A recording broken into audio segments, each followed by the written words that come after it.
আসসালামু আলাইকুম। বনিদি পণ্য থেকে আমি শাহিন আছি আপনাদের সাথে। আর আমরা এখন অবস্থান করছি ছোট্ট একটা কলা বাগানে। তো আমরা একটা সাগর কলার বাগানে অবস্থান করছি, একদম গার্ডেন ফ্রেশ, একদম কেমিক্যাল মুক্ত যে বাগান আর কি। পারিবারিক, আমরা বলতে পারি এটা হোমমেড একটা বাগান, ছোট্ট বাগান। তো আসেন আমাদের বাগানে একটা গাছে কলা ধরেছে, আমি সেটা একটু দেখাবো। এদিকে আসেন, এদিকে আসেন, আমি একটু দেখাই, একটু জুম করে দেখান। এটা হচ্ছে গিয়ে কলার কাইল, আমাদের অঞ্চলে যেটা আঞ্চলিক ভাষায় যেটা বলে। তো এটা হচ্ছে গিয়ে একটা সাগর কলার গাছ, এই কয়েকটাই সাগর কলার গাছ। তো এই একটা গাছে মাত্র ফলন এসেছে মাশাআল্লাহ, 1 2 3 4 5 6 7 8, মোটামুটি অনেকগুলো কলা কিন্তু এখানে এসেছে।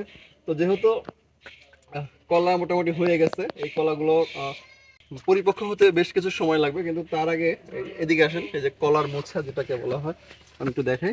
এই যেটা, এই কলার মোছাটা কিন্তু কেটে দিতে হবে, কেটে না দিলে এই কলাগুলো কিন্তু বাড়বে না। এই জন্য এই কলাগুলো বাড়ার জন্য, ভালো মতো পুষ্ট হওয়ার জন্য আপনাকে এই কলার নিচের যে থোড়টা আছে এটা কেটে দিতে হবে। তো আমরা কলার থোড়টাকে কাটবো, আর সেই ভিডিওটা আপনাদেরকে একটু দেখাই। এটা হচ্ছে একটা ছোট্ট বাগান, দেখেন মাশাআল্লাহ, বিসমিল্লাহ। এটাকে আমরা কাটি।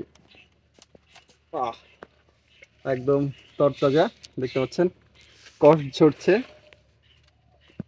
এটা হচ্ছে গিয়ে কলার থোর। তো এটা কিন্তু আমাদের স্বাস্থ্যের জন্য বেশ উপকারী একটা ফল।